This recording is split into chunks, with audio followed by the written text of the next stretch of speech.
मैं गुजरात से चलकर ये कहने के लिए आया हूं, उसको उल्टा करने के लिए, मनुस्मृति के खात्मे के लिए, सामाजिक न्याय को सुनिश्चित करने के लिए प्रोफेसर डॉक्टर रितु सिंह ने दोबारा क्रांति चौक यहां पर खड़ा किया, अंबेडकर चौक खड़ा किया।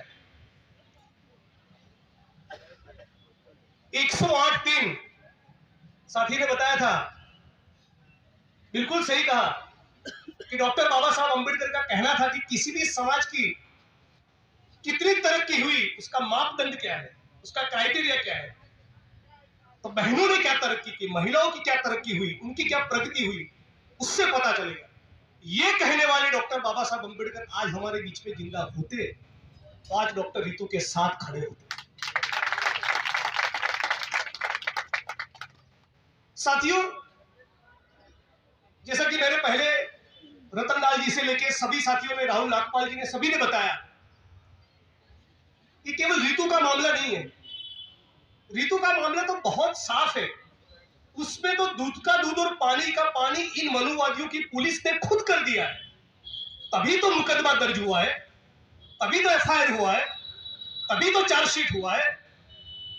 एट्रोसिटीज एक्ट का प्रावधान साफ तौर पे कह रहा है, यदि आप दलित और आदिवासी नहीं, और दलित और आदिवासी के हित को, उसके इंटरेस्ट के खिलाफ कोई भी मामला जाए, उस प्रकार का फर्जीवाड़ा आप करते हो तो वो एट्रोसिटी एक्ट के तहत वो मुकदमा होता है।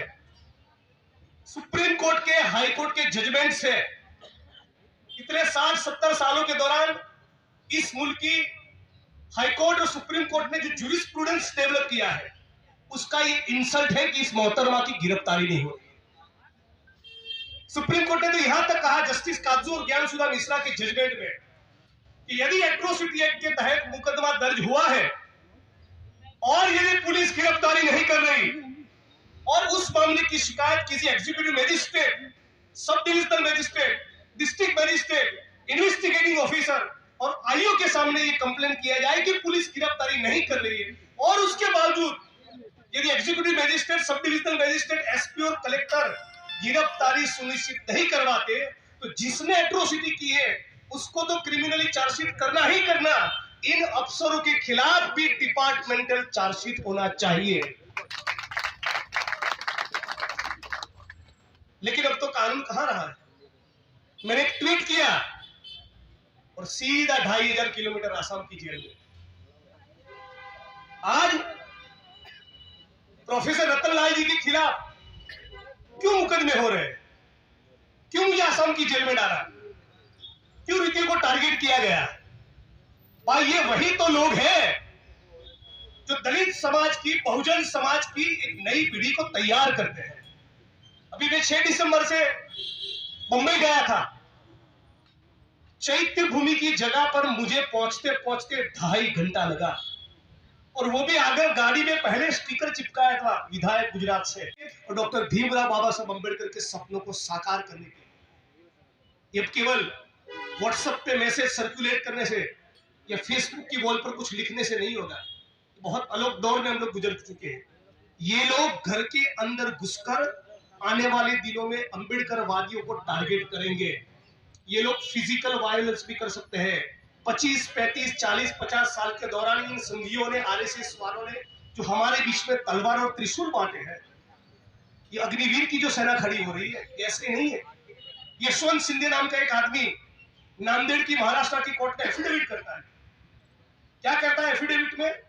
हम लोग बम बनाते थे, हिंदू बस्तियों में फेंकने के लिए बम बनाते थे, और उस बम बनाने की प्रक्रिया में केमिकल ब्लास्ट होने के कारण हमारे आरएसएस और वीएचपी के लोग मारे गए।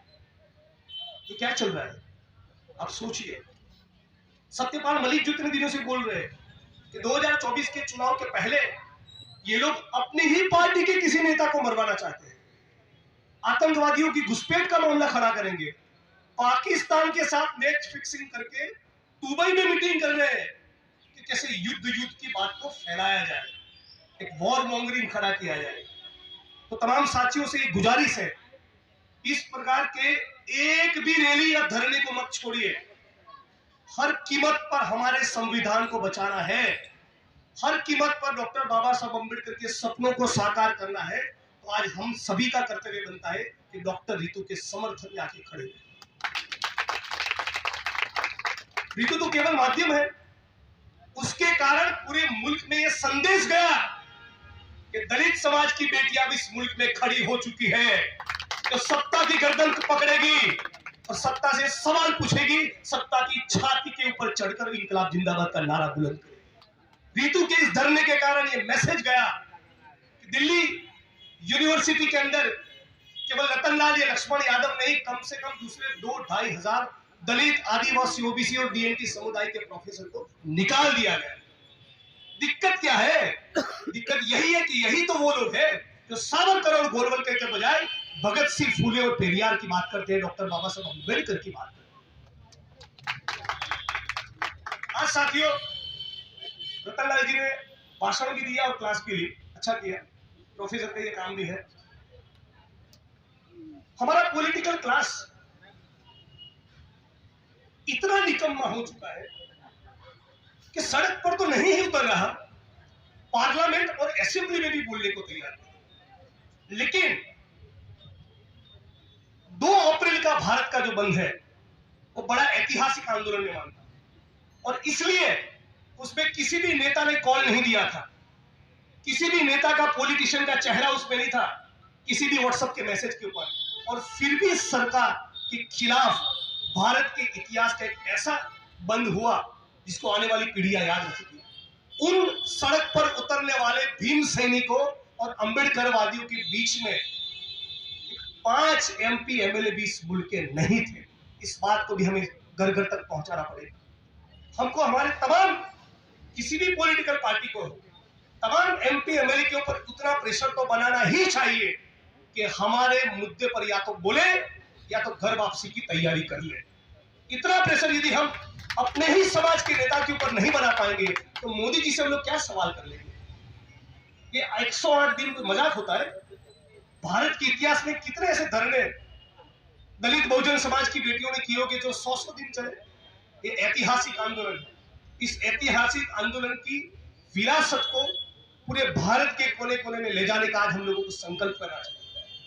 और मेरी वाणी को विराम देने से पहले अब तमाम साथियों से एक गुजारिश करना चाहूंगा, आज के दिन में ऐसा संकल्प लेते हैं कि हफ्ते के बाद, 10 दिन के बाद, 15 दिन के बाद भारत की तमाम पॉलिटिकल पार्टी के दलित, आदिवासी, ओबीसी समाज के एमपी एमएलए को कॉल दिया जाए, आइए एक नाइट यहां पर इस धरने पे एक नाइट आप बिताइए, बिट्टू के साथ बैठिए, रतनलाल जी के साथ बैठिए, लक्ष्मण यादव के साथ बैठिए, उन तमाम लोगों के साथ बैठिए जिन्होंने बाबा साहब की विचारधारा को घर घर तक पहुंचाने का काम किया। यदि इतना भी तुम्हारे अंदर जमीन नहीं, जैसा कि प्रोफेसर जी ने कहा, उनके इलाकों में जाकर उनकी घर वापसी कराए, उनको चुनाव में हरवाए, ऐसा भी हमारा आयोजन होना चाहिए।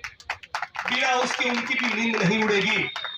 एक ऐसे कॉल देना चाहिए कि 15 दिन के बाद, 10 दिन के बाद, जब भी आपकी टीम, प्रोफेसर साहब, नागपाल जी, सब लोग साथ में मिलकर एक दिन तय करते हैं।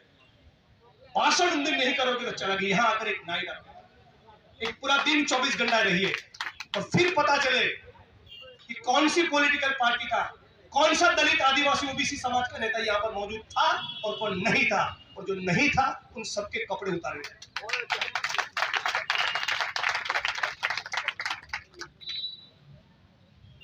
मोहतरमा रोई के बारे में तो केवल इतना कहना चाहूंगा, आप भी महिला है, आपके ऊपर तो क्या है, आपको तो एक ही मन कर रहा है कि मनुस्मृति की कॉपी आपको गिफ्ट कर दूं।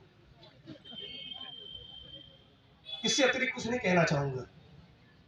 एक महिला होकर दूसरी महिला का सम्मान नहीं कर रहे, एक महिला होकर अपनी कलीग के खिलाफ फर्जीवाड़ा कर रहे हैं, एक महिला होकर अपनी कलीग के खिलाफ उन 35 स्टूडेंट को खड़ा कर दिया जिन्होंने उनके खिलाफ कभी कुछ कहा ही नहीं। वो 35 बच्चे एग्जिस्ट ही नहीं करते, वो स्टूडेंट। और जो इन्वेस्टिगेटिंग ऑफिसर है, उनको बता दूं, विधायक तो हूं लेकिन वकील भी हूं, सेक्शन 4 एट्रोसिटी एक्ट आपके लिए ही बनी है, इस बात को याद रखिएगा। सेक्शन 4 एट्रोसिटी एक्ट ये कहता है, यदि कोई if somebody is willfully neglecting the duty, तो उसके खिलाफ भी मुकदमा दर्ज होगा। तो साथियों, खाली पड़े सारी यूनिवर्सिटी के, सारे कॉलेज के तमाम सरकारी पदों को भरा जाए। इस मुल्क के सभी स्टेट में कितना बैकलॉग है उसको पब्लिक डोमेन में लाया जाए, उस तमाम बैकलॉग को भरा जाए, उस बैकलॉग को आरक्षण की नीति के साथ सही स्पिरिट से लागू किया जाए। और जाति जनगणना का मुद्दा हम तमाम लोगों को इसलिए भी उठाना चाहिए कि पता तो चल गया कि दलित कितने हैं इस मुल्क में, आदिवासी कितने हैं। अरे 48% निकलेंगे ओबीसी या 54% निकलेंगे, लेकिन रफ आइडिया तो हमको भी है ना बिना जनगणना के। लेकिन जनगणना इसलिए करवानी है कि दलित, आदिवासी, ओबीसी, डीएनटी, इन वंचित समुदायों की जनगणना हो, उसके बाद असली एजेंडा खड़ा होगा। और असली एजेंडा यह होगा कि अब बताइए कि इस मुल्क के न्याय तंत्र में कितने ओबीसी, आदिवासी और दलित हैं। अब बताइए कि इस मुल्क में कितने दलित, आदिवासी, ओबीसी के पास जमीन है। अब बताइए कि इस मुल्क में माइनिंग के ठेके, बड़े बड़े टेंडर और कॉन्ट्रैक्ट किसको मिलते हैं। मामला, असली लड़ाई तो संसाधनों की है, असली लड़ाई तो शोषण के खिलाफ की है। जैसे कि रितु ने कहा कि लड़ाई किसी ब्राह्मण के खिलाफ नहीं, ब्राह्मणवाद, मनुवाद के खिलाफ। और इसलिए इस बात को भी स्पष्ट करता हूं, यदि कोई फैक्ट्री है, उस फैक्ट्री के अंदर 300 ब्राह्मण समाज के मजदूर है, और यदि उसका शोषण करने वाला मालिक दलित है तो उसके खिलाफ भी है। ये है अम्बेडकरवाद, ये है हमारी सोच। ये अलग बात है, उसका नंबर बाद में रखेंगे, उसका कार्यक्रम बाद में लगेगा। लेकिन हम सारे शोषण के खिलाफ खड़े हो, सारे अत्याचार अन्याय के खिलाफ खड़े हो। साथ ही डॉक्टर रितु के लिए एक जबरदस्त तालियों के साथ उसका स्पिरिट बढ़ाया जाए। और आने वाले दिन में तो एक तारीख तय करके दोबारा यहाँ आऊंगा, हम तमाम लोग मिलकर पूरे सम्मान के साथ इस मुल्क की सभी पॉलिटिकल पार्टी के सभी दलित नेताओं को, सभी आदिवासी ओबीसी नेताओं को एक दिन हमारे बीच धरने में बैठने का आमंत्रण देते हैं, और फिर पता चलेगा कि दूध का दूध और पानी का पानी क्या होता है। जय भीम, इंकलाब जिंदाबाद। आप तमाम साथियों का शुक्रिया इसलिए भी, मैं तो 100 दिन के बाद आया हूं, लेकिन आप वो लोग हैं जिन्होंने रितु का अब तक समर्थन किया है। मैं बहुत से वीडियोस इन दिनों में देखता रहा। लक्ष्मण यादव जी यहाँ पर आए, डॉक्टर वकील भानु प्रसाद जी भी यहाँ पर उपस्थित रहे, प्राचार्य साहब तो लगातार यहीं पर रहते हैं। आप तमाम लोगों की बदौलत 108 दिन का ये आंदोलन, ये धरना जीवित रहा है। आप तमाम लोगों को भी सैल्यूट करता हूँ, नील सलाम कहता हूँ, जय भीम कहता हूँ। और तमाम लोग साथ में मिलकर लड़ेंगे यार। ये धरती अपने आप की नहीं, किसी के बाप की। धरना किसके बाप से है? ये सारी इस मुल्क में जितनी भी जमीन है ना, तो सारी जमीनों का इस दिन में बंटवारा होना चाहिए। सारे संसाधनों के ऊपर ये दलित, आदिवासी, ओबीसी कौन है? वो सारे मजदूर है। ये दिल्ली यूनिवर्सिटी हो या पार्लियामेंट का मकान हो, ये गुजरात की विधानसभा का मकान हो, किसी दलित, आदिवासी के खून और पसीने से बाहर, यही इस मुल्क के असली मालिक है। इन मालिक को एक दिन जीत होगी। उस उम्मीद के साथ जय भीम, इंकलाब जिंदाबाद।